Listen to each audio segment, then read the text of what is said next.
Ah, hermana, seguimos guardando. Ay, Dios.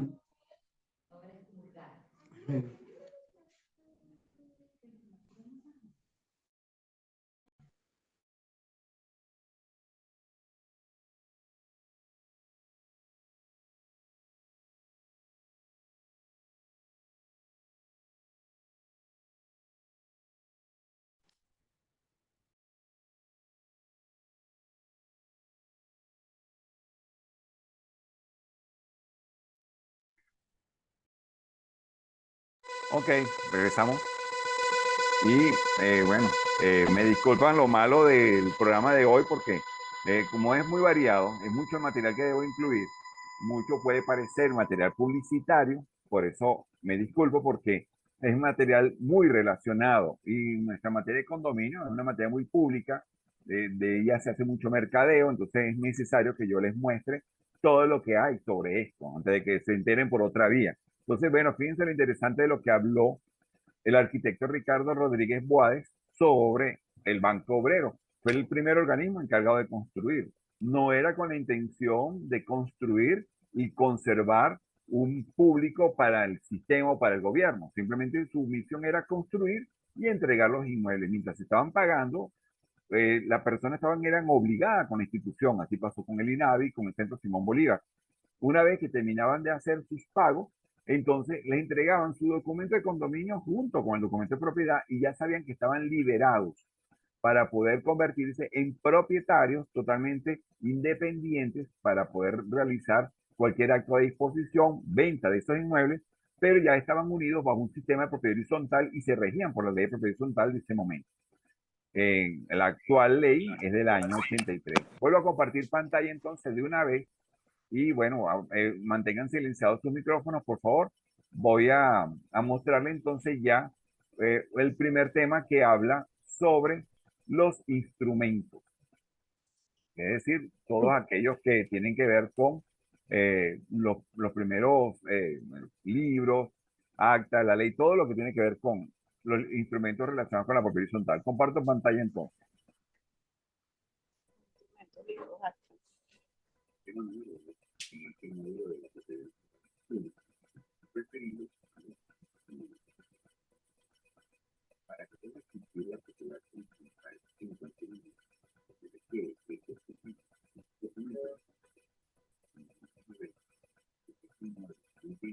Condominio le rige exclusivamente. Perdón, me acabo de dar cuenta que ustedes estaban viendo esto sin sonido.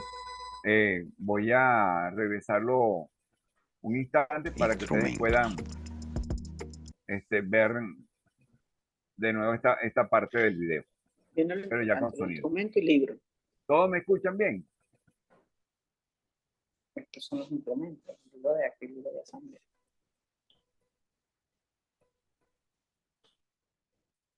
Ok, continuamos. Para que pueda existir la propiedad horizontal en cualquier inmueble, se requiere que éste tenga documentos de condominio. En las imágenes vemos que si ese inmueble no tiene documento de condominio, le rige exclusivamente el Código Civil, en especial un artículo que está referido a la comunidad. Ese artículo textualmente hace que pueda entenderse que la propiedad horizontal nace de ese capítulo, que es referido a la comunidad. Estamos hablando de un artículo que por supuesto él contiene las bases para esa vida en comunidad. Estamos hablando del artículo 759 y dice textualmente que la comunidad de bienes se regirá por las disposiciones del presente título, a falta de pacto entre los comuneros o de las disposiciones especiales. Es decir, la propiedad horizontal realmente tiene que ver con la comunidad. Y cuando no hay la regla del documento de condominio, se entiende que entonces el Código Civil sí rige esas reglas. Si ustedes se ponen a ver ese capítulo del Código Civil, es igualito a leer la ley de propiedad horizontal porque es como el extracto, la base, la raíz de donde nace la propiedad horizontal. Artículo 759. Entonces, como digo ahí en la lámina, si no tiene documento de condominio ese inmueble, no le rige ni se aplica en absoluto nada que tenga que ver con la ley de propiedad horizontal. los integrantes no pueden integrar una junta, porque la junta de condominio es un término que se aplica en la ley horizontal.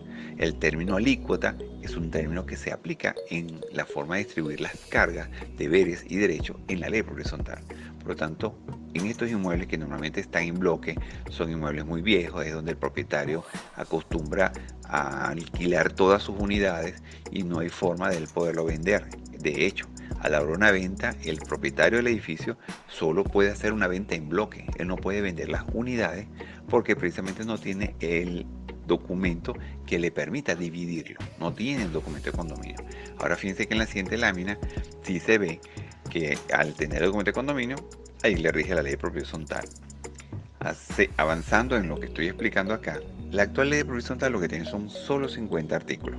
A diferencia de otros países, esta ley es bastante breve o corta, con solo 50 artículos, pretende abordar toda la materia propiedad horizontal y lo logra con éxito. Creo, a mi entender, dentro de mi criterio, que es una ley bastante avanzada a su tiempo, a su época, y hace que se pueda interpretar mejor que como en otros países que tiene hasta 2.000, 3.000 artículos, la propiedad horizontal, que lo que puede hacer es enredar a veces los términos para poder aplicarse.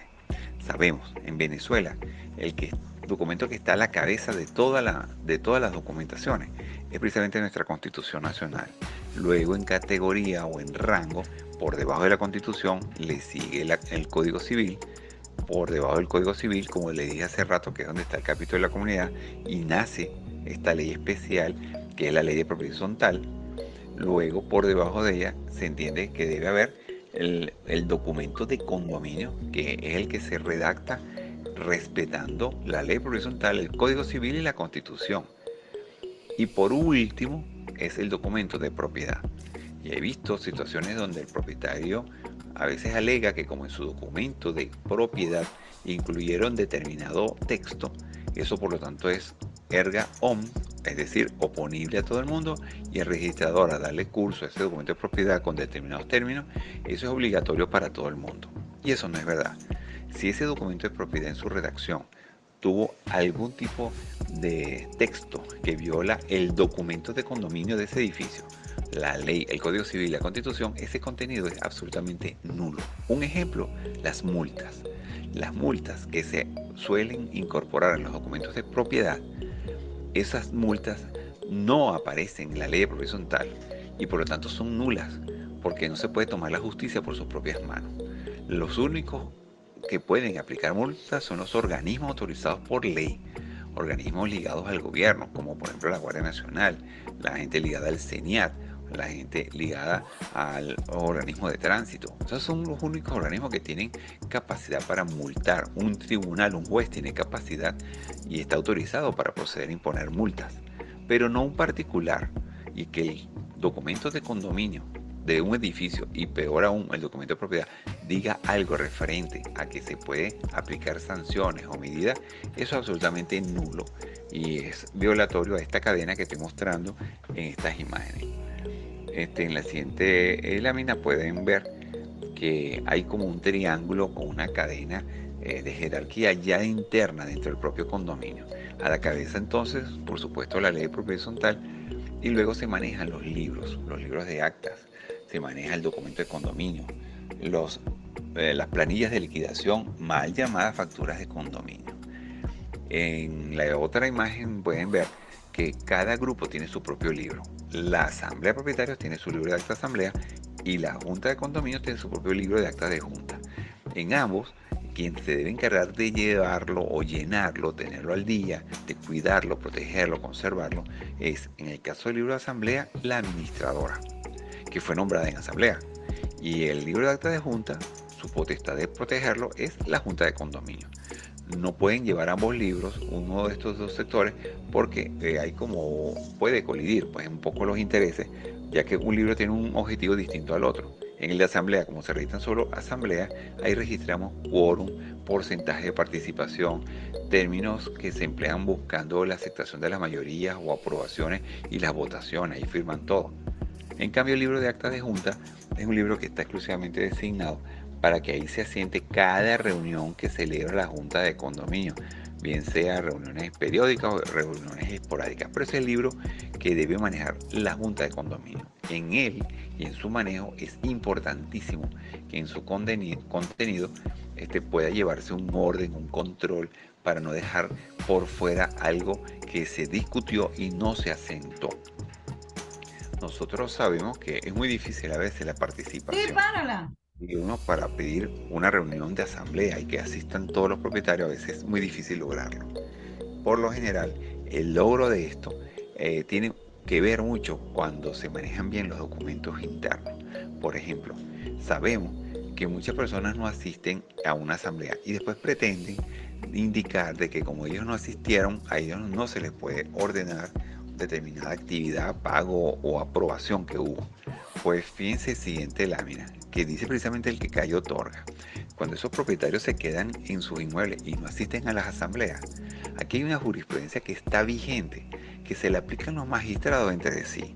Fíjense que en el color rojo aparece resaltado una línea que me parece interesante que sepamos, que dice: el magistrado que no firme la decisión se presume que está conforme con el voto de la mayoría. ¿Se dieron cuenta de lo que dice ese fragmento? Si esa regla se la impone el mismo Tribunal Supremo a sus magistrados, de que si ese magistrado no firma una decisión, se supone, se presume que él está conforme con el voto de la mayoría, porque no se puede aplicar la misma decisión en los condominios.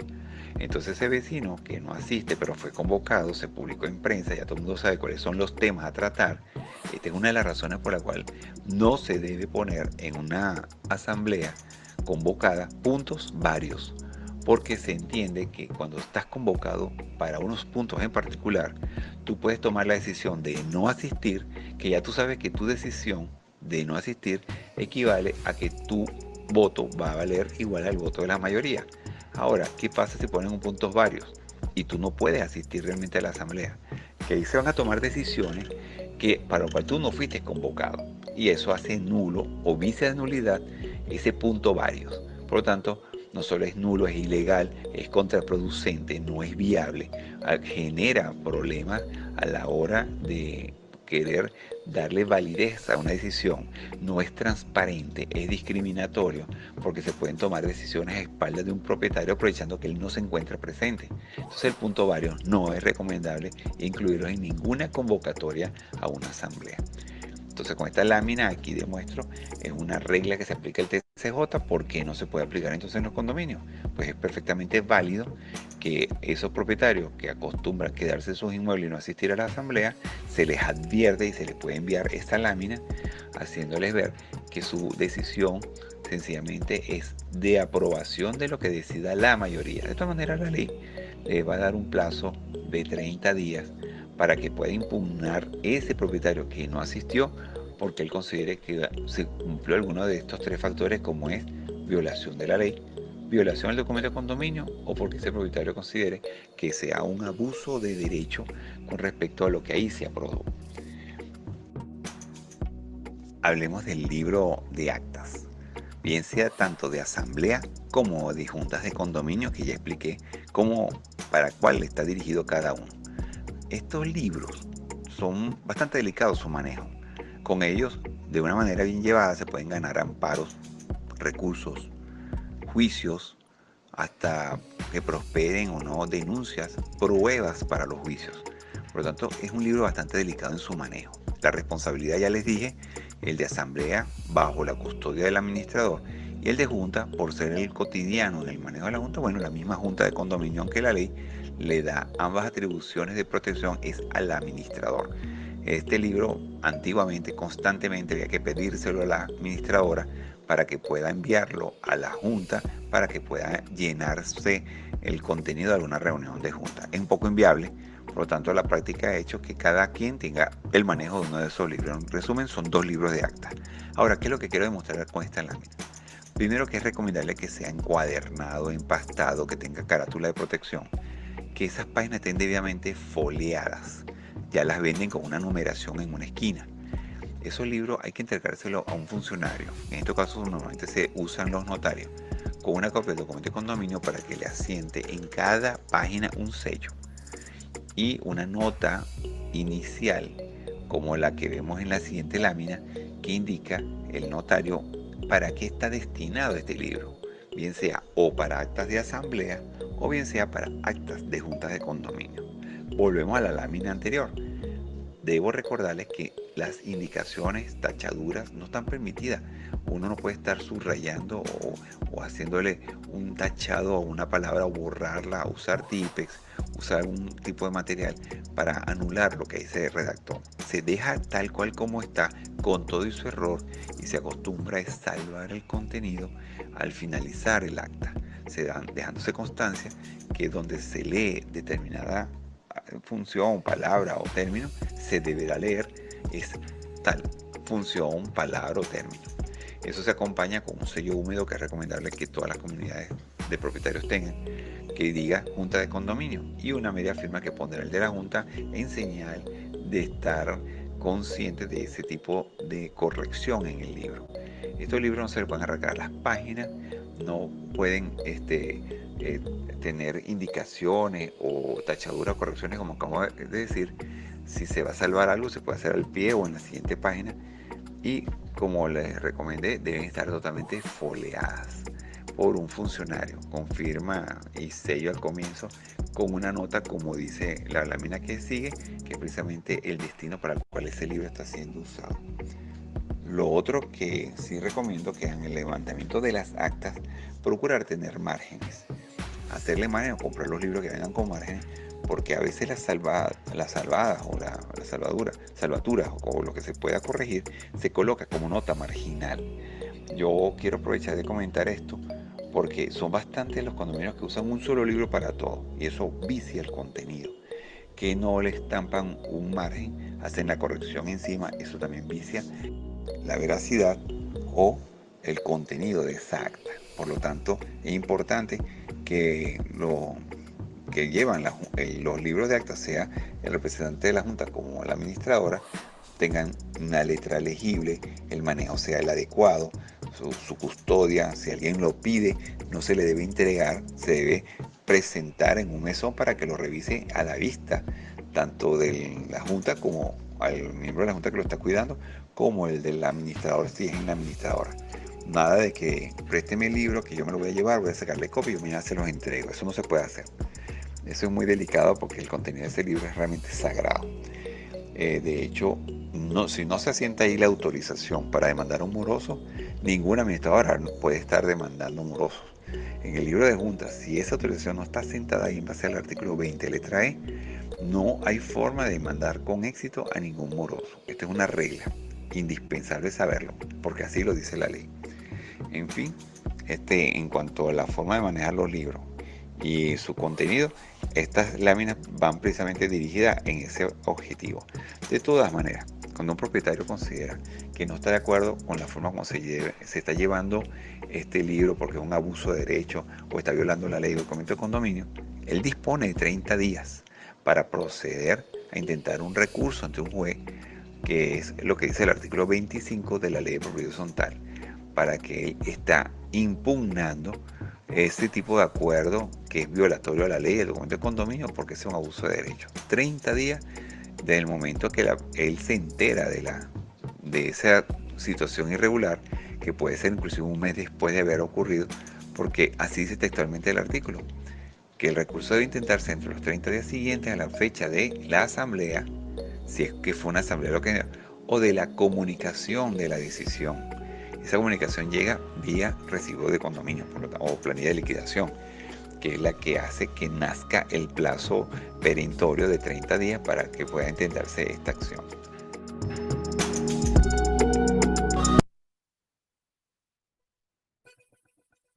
Ok, ¿alguna duda, alguna pregunta? Hasta el momento, claro, yo entiendo la inquietud de Zaida y ya lo tuvo otra persona. Esta materia puede parecer complicada cuando ya estamos en la práctica. Por eso es que yo insisto mucho, sobre todo en estos primeros videos, para reforzar los conceptos, que es de donde nacen las dudas después. Acuérdense que hay muchos criterios en el ambiente, hay muchas reglas que aplican inclusive a organismos públicos que no manejan en profundidad la materia, y entonces ahí están las consecuencias de la anarquía que hay a todo nivel.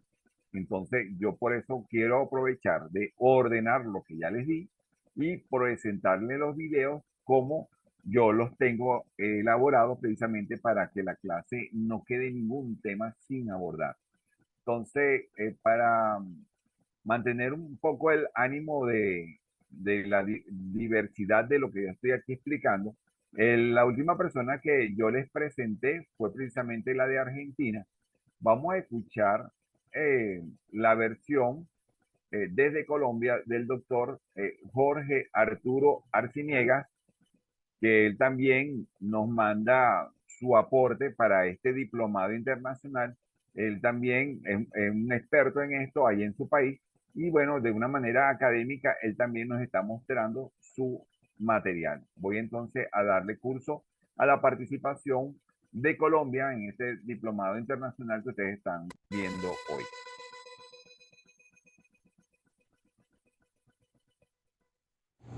Saludo latinoamericano.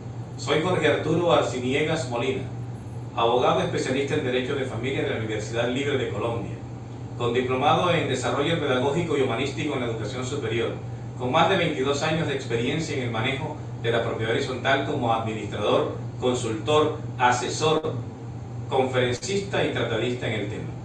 La ley que rige en Colombia es la Ley 675 del 3 de agosto del 2001. La autonomía de los administradores en Colombia es casi del 90% por mandato mismo de la ley. Las sanciones que se impongan en la propiedad horizontal debe hacerse por medio de la Asamblea General de Propietarios y donde hay Consejo de Administración, una vez que éste sea facultado por la Asamblea podrá imponer dichas sanciones. No existe en Colombia un organismo que autorice el oficio del administrador de propiedad horizontal. Por efecto de la pandemia, las asambleas se han convertido por mandato de la ley en virtuales, en semipresenciales, con un aforo específico dado en la ley. ¿Qué tenemos en común nosotros? Tal vez las ganas de aprender más y de enseñar más sobre propiedad horizontal. En Colombia, para los reglamentos de propiedad horizontal no se observa el manual de Carreño. Se observó mucho en la década de los 70. Las redes sociales mías me pueden encontrar en Facebook como Jorge Arturo Arciniegas Molina. Mi teléfono de contacto es el 300-578-6598 y mi correo electrónico es jorarciniegas@gmail.com. Me despido con un saludo especial para el Diplomado Internacional en Propiedad Horizontal. Un abrazo latinoamericano. Ok, fíjense que las preguntas que yo le hago a todos los miembros de la Hermandad Latinoamericana son las siguientes. Que si permiten multas o sanciones en sus países a los propietarios.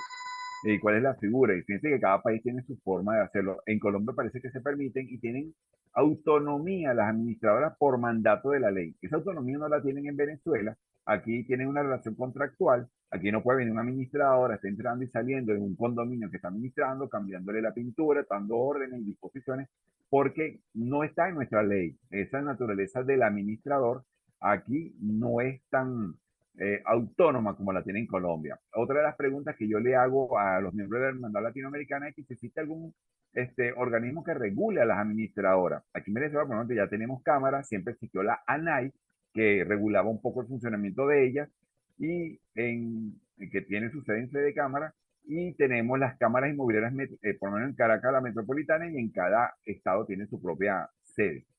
Otra de las preguntas que yo le hago a los miembros de la Hermandad Latinoamericana es ¿qué tenemos en común? Y muchos han dado a entender, bueno, sí, nuestro calor, idiosincrasia, la forma de ser amiguero, bueno, en la convivencia tiende a ser parecida.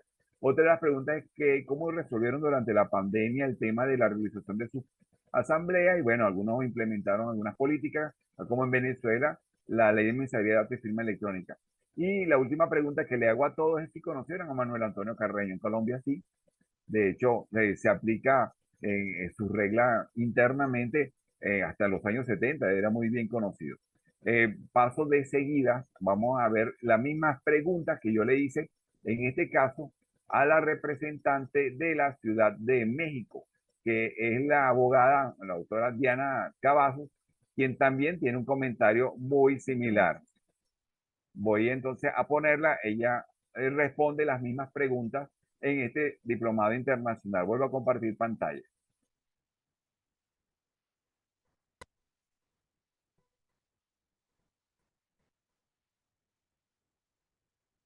Mara Cavazos, de México. Tengo más de 15 años administrando condominios. En México se les llama condominios. Y bueno, la ley que regula la administración de edificios o el régimen condominal se llama Ley de Régimen de Propiedad en Condominio para la Ciudad de México. Bueno, todavía se llama para Distrito Federal, aunque ya no somos Distrito Federal, somos Ciudad de México. Y la última reforma fue en 2017. ¿Desde cuándo está vigente? Desde diciembre del 42, si no mal recuerdo, fue cuando se creó la ley. Aquí lo importante que hay que mencionar es que hay una ley de régimen de propiedad de condominio diferente para cada estado de la República Mexicana. Somos 32 estados.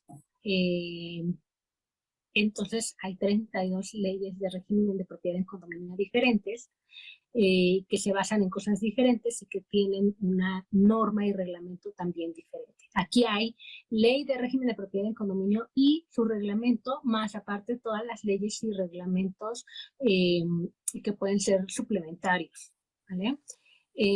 Las multas en los condominios, realmente quien está facultado para multar solamente es el gobierno estatal. Entonces, en sí los condominios y los administradores no pueden aplicar multas en los edificios. Aquí los condominios no tienen representación jurídica.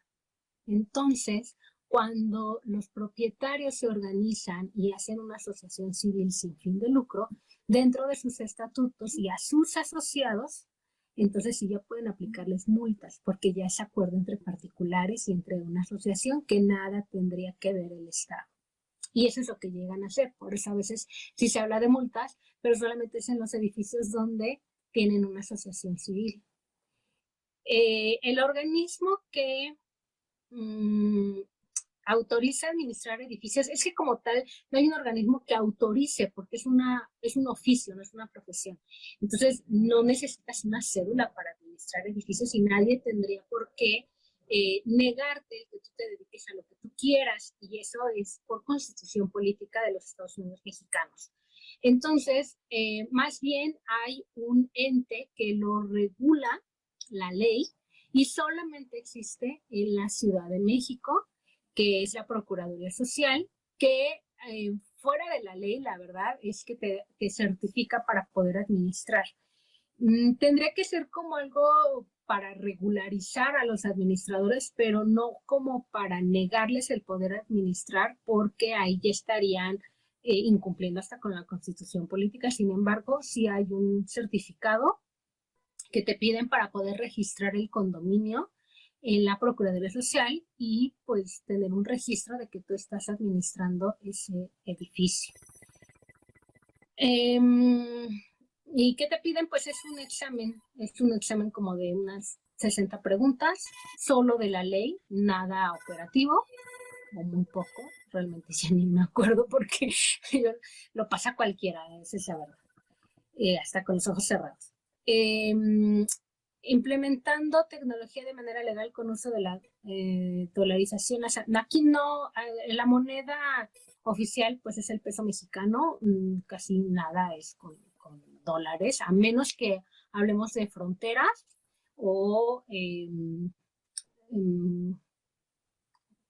edificios que estén en la costa, ¿no? Donde hay mucho extranjero, pues sí pueden cobrar en dólares, pero aquí en el centro del país, pues no, son pesos mexicanos y no ha cambiado la ley. Las asambleas virtuales, es que vamos, en las leyes dicen que pueden los condóminos decidir la mejor manera de organizarse y de tomar decisiones. Entonces, dentro de ese artículo se podría dar el que, pues sí, efectivamente, pues las asambleas virtuales se pueden dar.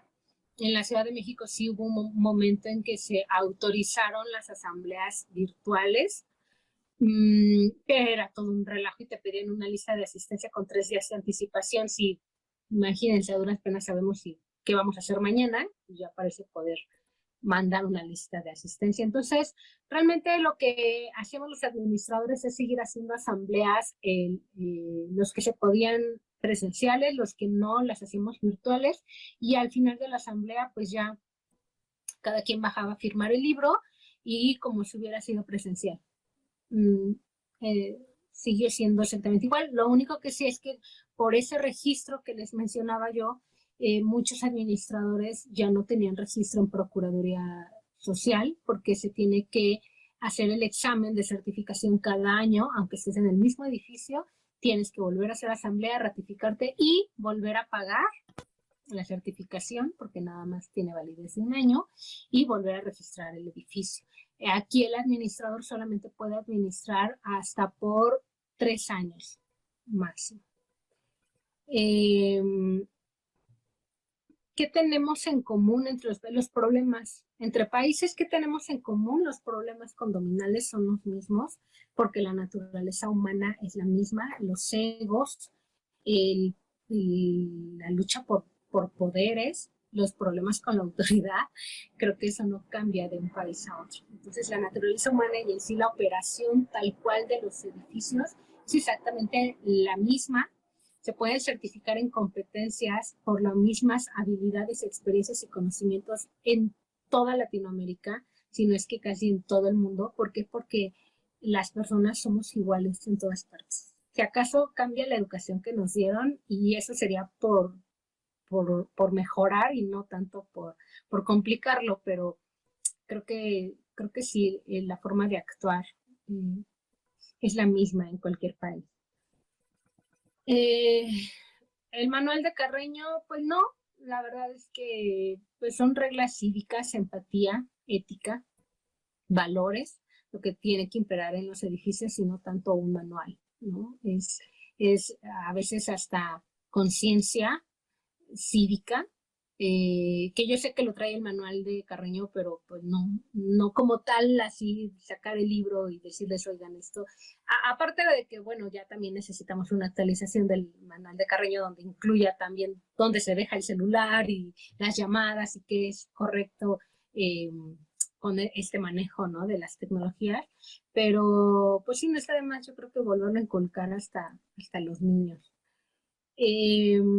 Y bueno, a mí me pueden seguir en mi programa de Hablemos de Condominios y Condemonios, que subimos contenido nuevo cada cierto tiempo, porque no siempre tenemos tiempo, y me pueden seguir en mis redes sociales, búsquenme como Mara Cavazos, y pues por ahí nos vemos. Gracias. Ok, fíjense qué interesante lo que ella comentó. Sí conoce a Manuel de Carreño, sí lo conoció, pero no se está aplicando. Si habla de que debería actualizarse. Lo que es agradable es ver cómo en cada uno de los países sí tenemos tantas cosas en común. O sea, no hay frontera en materia de horizontal y eso nos permite compartir. Quiero aprovechar de responderle la pregunta de Valentina. Está bien interesante porque ella indica de cómo ella dice, en los casos de la elección de una nueva junta, pero nadie quiere pertenecer, ni los que están saliendo quieren seguir. ¿Qué se debe hacer? Aun cuando los salientes no quieran permanecer en la junta. Se parece a la otra pregunta que también tenemos ahí, porque hay cierta incongruencia que una persona se postule a algo para después renunciar. Por eso yo les hablé de la bilateralidad.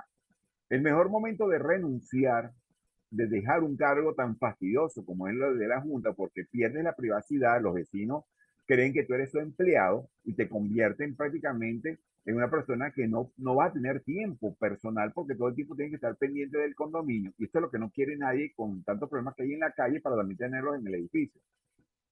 El mejor momento para salir de ese cargo es cuando las cosas están bien, no cuando están mal. Porque cuando están mal, van a terminar hablando mal de tu gestión y de ti.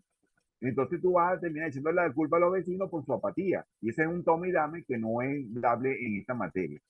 Lo recomendable es haz lo posible por reconstruir, rescatar, revalorizar tu condominio y vas a notar que se te va a hacer fácil entregárselo a cualquiera porque todo el mundo va a querer darle continuidad a una labor bien hecha.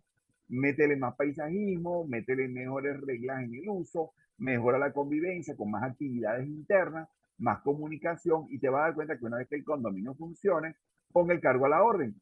Es decir, propicia una asamblea para poner el cargo a la orden. Por eso es que yo soy partidario de que las renuncias no son válidas, por un tema que también sostiene el mismo autor que le mencioné hace rato en este libro, que es el doctor Rafael Ángel Briceño, donde él indica que en efecto las renuncias son actos unilaterales, violan la bilateralidad del nombramiento. Bueno, mire, estoy viendo el tiempo, apenas quedan 4 minutos, no da tiempo de mostrar ningún otro video. Hay unos que son muy breves y también ilustran un poco esto y se los quiero mostrar, pero ya habrá un poco más de tiempo. Nos estamos acercando entonces a la pausa mayor, que es la de la media hora, para los que no han desayunado o adelantan parte del almuerzo, para que puedan tomarse esa media hora y luego regresamos. A la Lesca, no sé si estás de acuerdo con lo que acabo de comentar, pero esta es una instrucción que me dio a mí la doctora Gladys Méndez, de que fijemos siempre la hora de las 11 de la mañana como para dar una pausa mayor de media hora para luego reincorporarnos a las 11:30 con el mismo link. Sí, perfecto, profe, hacemos así entonces. Salimos y Una volvemos a pregunta entrar en para media hora. todos. Una pregunta para todos. Hasta el momento, yo no sé, este estilo, esta forma de presentar mi trabajo, aparte de que yo lo hago presencial, y los que ya lo vieron, pero llevar esta parte virtual a punta de video, porque para eso es precisamente el aprovechamiento de las redes. ¿A ustedes les está gustando esta forma de yo presentarles la materia? Ahorita estamos refrescándola, pero van a venir en los próximos videos material que no he dado presencialmente y eso va a ser más interesante lo que hemos visto. Pero hasta el momento le ha gustado. Solamente pueden poner el check para estar seguro. Si no, bueno, me lo pueden escribir inclusive en el chat y yo lo puedo leer. Si tienen alguna objeción o observación, para entonces yo hacer mis propios arreglos sobre la marcha. Bueno, gracias por los comentarios de todos. Vayan a descansar esa media hora, a refrescarse o comer algo. Y regresamos entonces a las 11:30 en punto para continuar con nuestra segunda parte de esta materia horizontal en este diplomado internacional. Nos vemos entonces. Cierro la conexión.